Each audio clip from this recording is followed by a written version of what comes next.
من ساء لفظها ساء حظها، ومن كثر كلامها كثر غلطها.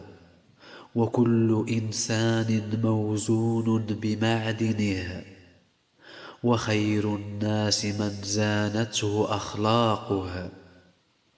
أحيانا الأصابع تستحق الموت شنقا، لأنها كتبت أشياء جميلة لأشخاص لا يستحقونها.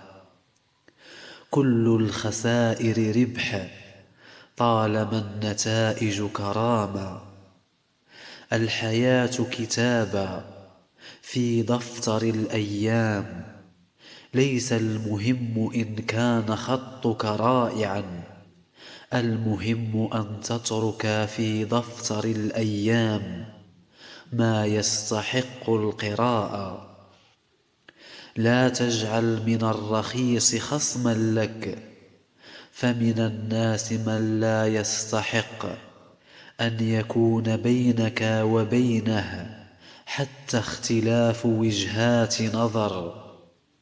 ثلاث يلد بعضها بعضا: سوء الفهم يلد سوء الظن، وسوء الظن يلد سوء المعاملة.